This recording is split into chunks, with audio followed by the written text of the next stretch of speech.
നമ്മളൊരു കമ്പനിയിൽ ജോലി ചെയ്യുമ്പോൾ നമ്മൾ ആത്മാർത്ഥത കാണിക്കണോ വേണ്ടയോ? ആത്മാർത്ഥത കാണിക്കണം അല്ലേ? ഓബിയസ്ലി ഇതിലൊരു ചോദ്യത്തിൻ്റെ ആവശ്യമുണ്ടോ? പക്ഷേ ഞാൻ ചില റിയാലിറ്റികൾ പറയാം. എൻ്റെ കുറച്ച് എക്സ്പീരിയൻസ് വെച്ചിട്ടുള്ളവരാണ്. ഇപ്പോൾ നമ്മളൊരു കമ്പനിയിൽ ജോലിക്ക് കയറുന്നു. അപ്പോൾ ആദ്യം കുറച്ച് കാലം പ്രൊബേഷനാണ്. അപ്പോൾ നമ്മൾക്ക് അവിടെ ഒരു ഇംപ്രഷൻ ഉണ്ടാക്കിയെടുക്കണം. അങ്ങനെ വർക്ക് നമ്മൾ സ്റ്റാർട്ട് ചെയ്യുന്നു. നമുക്ക് തരുന്ന ടാസ്ക്കൊക്കെ നമ്മൾ ചെയ്യുന്നുണ്ട്. പക്ഷേ തരുന്ന മാത്രം ചെയ്ത് കഴിഞ്ഞാൽ നമുക്കൊരു ഇംപ്രഷൻ ഉണ്ടാക്കാൻ പറ്റില്ലല്ലോ. അപ്പോൾ നമ്മൾ എന്ത് ചെയ്യും? നമ്മൾ കുറച്ച് എക്സ്ട്രാ ചെയ്യാൻ വില്ലിങ് ആവും. സോ അങ്ങനെ ഹാർഡ് വർക്കിംഗ് ആയിട്ടുള്ള ആത്മാർത്ഥതയുള്ള കുറച്ചുകൂടെ എക്സ്ട്രാ ചെയ്യാൻ വില്ലിങ് ആയിട്ടുള്ള എംപ്ലോയീസിനെയാണ് മാനേജ്മെൻറ്റിന് താല്പര്യം. അപ്പോൾ അങ്ങനെ വരുമ്പോൾ അവർ നിങ്ങൾക്ക് ചിലപ്പോൾ എക്സ്ട്രാ ടാസ്കുകളൊക്കെ തരും. അത് ചിലപ്പോൾ ഒരു ദിവസത്തെ ഓഫീസ് ടൈം കഴിഞ്ഞിട്ട് ചെയ്യേണ്ട സാധനമായിരിക്കാം, ഇല്ലെങ്കിൽ ഏതെങ്കിലും ഹോളിഡേയിൽ അല്ലെങ്കിൽ വീക്ക് ഓഫുകളിലൊക്കെ ചെയ്യേണ്ടതായിരിക്കാം. പക്ഷേ നമുക്ക് ഈ ഒരു ആൾക്കാരെ ഇമ്പ്രസ് ചെയ്യണമല്ലോ, അതുകൊണ്ട് നമുക്കൊരു ആത്മാർത്ഥത ഉണ്ടല്ലോ, അതുകൊണ്ട് നമ്മൾ ഇതൊക്കെ ചെയ്യും. പക്ഷേ ഇതേ സമയം ഈ ഓഫീസിൽ വേറെ ചിലരുണ്ടായിരിക്കും, അവരിങ്ങനെ ഓവർ ടൈമോ അല്ലെങ്കിൽ വീക്കെൻഡ് ഓഫുകളിലൊന്നും വർക്ക് ചെയ്യുന്ന ആൾക്കാരായിരിക്കില്ല. അപ്പോൾ നിങ്ങളാണെങ്കിൽ ഇതെല്ലാം ചെയ്യുന്നുണ്ട്. അപ്പോൾ നിങ്ങൾ ഇടയ്ക്കിടയ്ക്ക് മാനേജറുമായിട്ട് ഇൻട്രാക്ട് ചെയ്യുന്നുണ്ട്. മറ്റൊരിടത്ത് മാനേജർ അവരെ ശ്രദ്ധിക്കുന്ന പോലും ഉണ്ടാവില്ല. ചിലപ്പോൾ അവരെ കൊണ്ട് ചെയ്യാൻ പറ്റാത്തതും നിങ്ങൾക്ക് തന്നിട്ട് നിങ്ങളെ കൊണ്ട് ചെയ്യിച്ചെടുക്കുന്നു.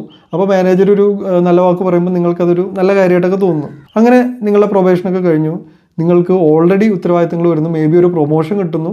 അപ്പോൾ നിങ്ങൾക്ക് ഓൾറെഡി നല്ല രീതിയിൽ വർക്ക് ചെയ്യാനുണ്ട്. അപ്പോൾ ഈ വർക്കൊക്കെ ആയിട്ട് മുന്നോട്ട് പോകുന്നു. കുറേ നാൾ കഴിയുമ്പോഴാണ് ഒരു ദിവസം ഇതേപോലെ എന്തോ ഒരു ടാസ്ക് പറയുമ്പോൾ നിങ്ങൾ പറയും, എനിക്ക് പറ്റില്ല, ഞാൻ കുറച്ച് ബിസിയാണ്, ഫാമിലിയായിട്ടൊരു ഇതിലാണെന്നൊക്കെ നിങ്ങൾ കാരണം പറയുമ്പോൾ അവിടെ വെച്ച് പ്രശ്നങ്ങൾ തുടങ്ങുകയാണ്. അതായത് നമ്മുടെ ഒരു മൈൻഡ് സെറ്റാണ് ആൾക്കാരുടെ. അതായത് ഒരു ഓഫീസിൽ ആദ്യം തൊട്ടേ ഇതേപോലെ ഒരു എക്സ്ട്രാ എഫർട്ടൊന്നും ഇടാതെ അവരെ ജോലി മാത്രം ചെയ്തു പോകുന്ന ആൾക്കാരോട് ഇതേപോലെ ഒരു ആവശ്യം പറഞ്ഞിട്ട് അവർ ചെയ്യില്ല എന്ന് പറഞ്ഞാൽ അതൊരു നാച്ചുറൽ അല്ലെങ്കിൽ ഓബിയസ് ആയിട്ടുള്ള റിയാക്ഷനാണ്. സോ അവരത് ചെയ്തില്ലെങ്കിൽ ചെയ്തില്ല, ഓക്കെയാണ്.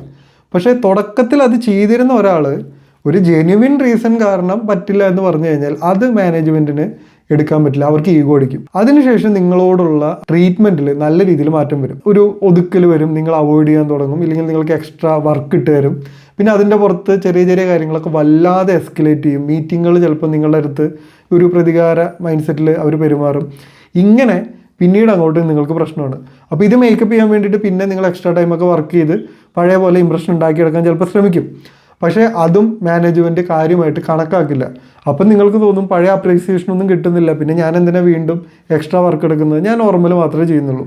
അങ്ങനെ നോർമൽ ചെയ്ത് കഴിഞ്ഞാൽ മറ്റുള്ളവർ എക്സ്ട്രാ ചെയ്യാത്തത് അവരെ മനസ്സിൽ വരില്ല. പക്ഷെ നിങ്ങൾ എക്സ്ട്രാ ചെയ്യുന്നില്ല എന്നുള്ളത് അവർ ഭയങ്കരമായിട്ട് നോക്കും. അതിൻ്റെ പുറത്ത് പ്രശ്നങ്ങളുണ്ടാവും.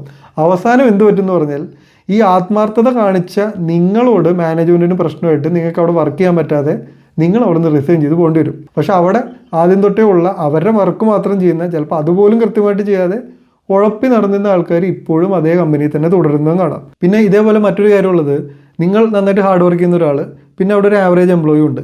പക്ഷേ കമ്പനിയുടെ ഒരു റൂൾസ് നോക്കുന്ന ഒരു സമയത്ത്, ഒരു ലീവിൻ്റെ സമയത്തോ അങ്ങനെ എന്തെങ്കിലും ഒരു സമയത്ത് നിങ്ങൾക്ക് രണ്ടുപേർക്കും കമ്പനി ഒരേപോലത്തെ റൂൾസാണ് തരിക. അല്ലാതെ നിങ്ങൾ ഹാർഡ് വർക്കിംഗ് അല്ലേ, എക്സ്ട്രാ ഇടുന്ന ആളല്ലേ എന്ന് വെച്ചിട്ട് അവിടെ റൂൾസ് ഒന്ന് ബെൻഡ് ചെയ്യാൻ കമ്പനി തയ്യാറാവില്ല. അതായത് ഇപ്പോൾ സാൻഡ്വിച്ച് ലീവ് പോലത്തെ കാര്യങ്ങളൊക്കെ വരുമ്പോൾ നിങ്ങളൊരു നല്ല എംപ്ലോയി അല്ലേ, നിങ്ങൾക്ക് വേണമെങ്കിൽ അതൊന്ന് ഒഴിവാക്കി കൊടുക്കാം. അങ്ങനെ കമ്പനി ചെയ്യില്ല. എല്ലാവർക്കും കൊടുക്കുന്ന അതേ റൂൾ തന്നെ നിങ്ങൾക്കും കിട്ടുള്ളൂ. ഇനി ഒരു മിസ്റ്റേക്ക് വന്നാലും ചിലപ്പോൾ ആവറേജ് എംപ്ലോയിയെ ചീത്ത പറയുന്നതിനേക്കാൾ കൂടുതൽ നിങ്ങളെ ചീത്ത പറയാൻ സാധ്യതയുണ്ട്. ഇല്ലെങ്കിൽ അറ്റ്ലീസ്റ്റ് ഒരേ ലെവലിൽ തന്നെ നിങ്ങൾ ചീത്തയേക്കേണ്ടി വരും. അല്ലാതെ നിങ്ങൾ ഇത്രയും ചെയ്തതല്ലേ, സോ ഒരു ചെറിയ മിസ്റ്റേക്ക് വരുമ്പോൾ അവനോടൊന്ന് ക്ഷമിച്ചേക്കാം എന്നൊന്നും ആരും ചിന്തിക്കില്ല. സോ ഇവിടെയുള്ള ചോദ്യം ഇതാണ്, നമ്മളൊരു ജോലിക്ക് കയറി കഴിഞ്ഞാൽ നമ്മൾ ആത്മാർത്ഥത കാണിക്കണോ അതോ വേണ്ടയോ? In reality, in real world, പ്രത്യേകിച്ച് ഇപ്പോഴത്തെ ഒരു കോർപ്പറേറ്റ് വേൾഡിൽ ഇത് ഒരു വലിയ ഡൗട്ടുള്ള കാര്യം തന്നെയാണ്. അപ്പോൾ ഇവിടുത്തെ ആക്ച്വൽ കാര്യം എന്താണെന്ന് പറഞ്ഞാൽ ആത്മാർത്ഥത കാണിക്കുന്ന പോലെ ആക്ട് ചെയ്യുക എന്നുള്ളതാണ് പ്രധാനം. നമ്മൾ ആത്മാർത്ഥത കാണിച്ചിട്ട് കാര്യമില്ല, ഇതിനെ ഭയങ്കരമായിട്ട് മാർക്കറ്റ് ചെയ്യണം. അപ്പോൾ ആത്മാർത്ഥത കാണിക്കുന്ന പോലെ ആക്ട് ചെയ്യാൻ നിങ്ങൾക്ക് നാച്ചുറലി പറ്റുമെങ്കിൽ അങ്ങനെ ചെയ്ത് മുന്നോട്ട് കൊണ്ടുപോകുക. ഇല്ലെങ്കിൽ നിങ്ങളുടെ മനസാക്ഷിക്ക് ആത്മാർത്ഥമായിട്ട് ജോലി ചെയ്യുന്നതാണ് നിങ്ങൾക്കൊരു സന്തോഷം തരുന്ന, തൃപ്തി തരുന്നെങ്കിൽ നിങ്ങൾ അങ്ങനെ തന്നെ ചെയ്യുക.